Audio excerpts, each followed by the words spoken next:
د افغانستان په جلال آباد کې د خیبر پښتونخوا ښځې چې د داعش په لیکو کې نیول شوې وي بیرته د پښتونخوا مخورو مشرانو ته وسپارل شوې. سلامونه او احترامات قدرمنو دوستانو، امید لرم چې ټول به روغ جوړ یاستئ. څو میاشتې وړاندې د افغانستان په جلال آباد ولایت کې د سلګونو داعش وسلوالو د تسلیمېدو ترڅنګ د هغوی میرمنې او ماشومان هم شامل وو چې د افغان ځواکونو په عملیاتو کې حکومت ته په ډلهییزه توګه تسلیم شوي وي. د افغان ولسمشر محمد اشرف غني او د ولایتي چارواکو د یوې پریکړې له مخې افغان ځواکونو ته تسلیم شوي دا میرمنې او د هغوی ماشومان د پنجشنبې یعنې د زیارت په ورځ د یو جرګې له مخې له خیبر پښتونخوا نه راغلو مشرانو ته وسپارل شوي.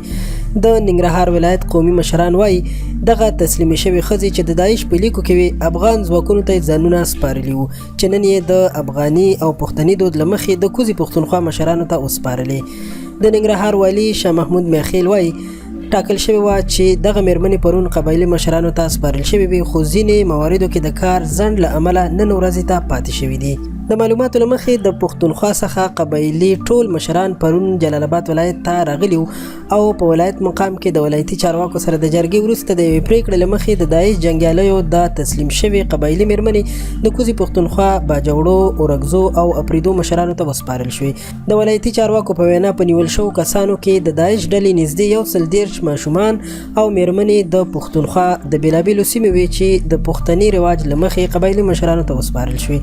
د کوزي پښتونخوا څخه راغلي د جرګې مشران ملک صبور اپریدي د ننګرهار له ولایتي ادارې او په ځانګړي ډول له افغان حکومت څخه مننه وکړه چې د پښتني دود او دستور له مخې ورته د دوی د قوم ښځې او ماشومان تسلیم کړل. د ننګرهار والي شاه محمود میاخیل وایي کله چې ولسمشر غني ننګرهار ته راغی د دې سیمې مخورو ترې غوښتنه وکړه چې دا ښځې او ماشومان چې د پښتنو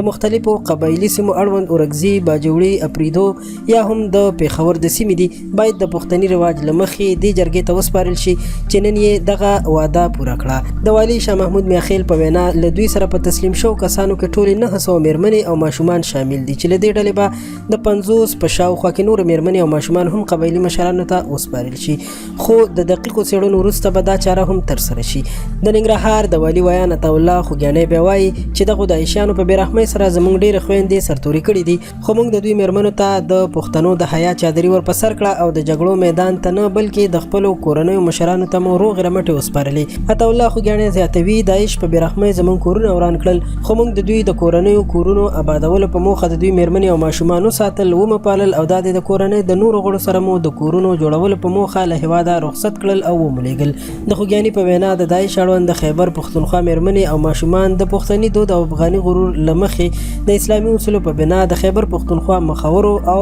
د دوی کورنیو ته وسپارل شو او خیبر پښتونخوا ته رخصت کړل. قدرمنو دوستانو دا خبر تر همدې ځایه و. که غواړئ چې تاسو د سیمې او د نړۍ له حالاتو خبر وساتو او نور ډېر جالب معلومات در سره شریک کړو نو مهرباني وکړئ زموږ چینل خان کلیک در سره سبسکرایب کړئ چې زموږ د هرې نوې راتلونکې ویډیو خبر تاسو ته په وخت درکول کیږي. تر بلې ویډیو درنه اجازت غواړم. د الله په امان.